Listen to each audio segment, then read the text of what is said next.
السلام عليكم ورحمة الله وبركاته. كلنتي وعنا وناقص صاحبيال meel kasto dunida daafeeda ka joogtaan kusoo dhawaada barnaamij gaar ah oo kaga hadli doono kuna falanqeyn doono arinta xasaasiga ah ee social media dhammaan la isla dhexmarayo iyo fadeexada inanta yar ee la wareejinayo ee miskiinta balse intaynaan barnaamijkeena u guda gelin halkan waa daaqad media fadlan haddaad ku cusub tahay subscribe saaro sidoo kale muuqaalkan la gare si ay ku soo gaaraan wararka iyo warbixinaha halkan kusoo baahino ayaamay uu ka hor ayuun bay ahayd dhowr cisho markii ayuun qurux oo ka caana social media gaar ahaan aalada TikTok la helay muuqaal laga duubay ciidaas oo la garanayn muuqaalkaas oo la garanayn cid ka duubtay balse waxaan isleeyahay doonaa hadalhaynta iyo waxyaabaha ka jira social media iyo sida la leeyahay qofka ka duubay iyo sida uga duubay iyo halka uu soo maray ku soo dhawaada barnaamijkan maanta tahay kulanti waxaan mar kale waxa la sheegayaa in ninka ka duubay yahay nin Soomaaliya sidoo kale uu yahay nin uu ka dhaxeeyay xiriir ama jacayl ay wadaagayeen sidoo kale uu ahaa nin aad isku xeel dheeraayeen inay iska barteen aalada TikTok oo uu ahaa shakhsi ay qiimeynaysay oo islahayd waa walaalka oo kale laakiin ka daba baxay oo arrin aad u falxun ku sameeyay balse arrinta la sheegayo muuqaalada iyo waxyaabaha halka baraha bulshada lagu hadalhayo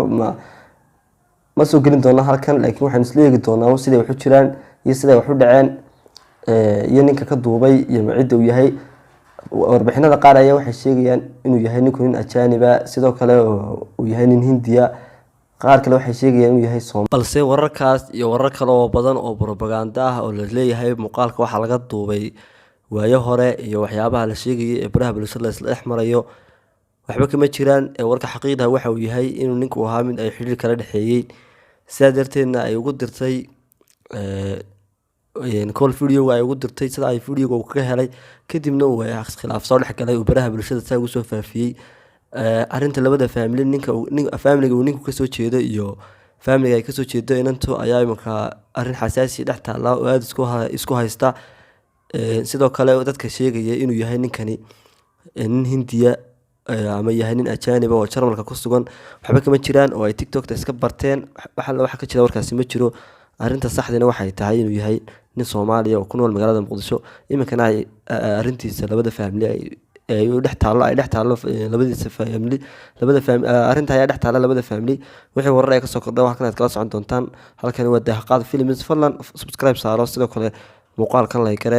furana gambaleel ka say ku soo gaaraan wararka iyo warbixinaha aan halkan ku soo baahino intaan barnaamij lamid ah ku kulmi doono inta inaan kala tagin waxaan kula dardaarmayaa hablaha Soomaaliyeed inay is ilaaliyaan oo inay aaminin cid kasta cid ay doonto haato hadduu doono ha ahaado ku qaba ka jecel mid jecel wadaagaysan iyo waxyaabo kale wiilasha Soomaaliyeedna waxaan leeyahay waxaas wax la sameeyo maaha wax laga weyn laga fiicnaado oo laga waantoobo maalin kasta inaan ayaa wax lagu sameeyaa waxba la sheegaa marka waxaan leeyahay aad iyo aad baad mahadsantahay daawashada muuqaalkan daawateen fadlan markana waxaad ka codsanayaa channelka subscribe saartaan sidoo kale muuqaalkan la gareysaan si ay idiin soo gaaraan wararka iyo warbixinaha dambe ee halkaas ku soo baahin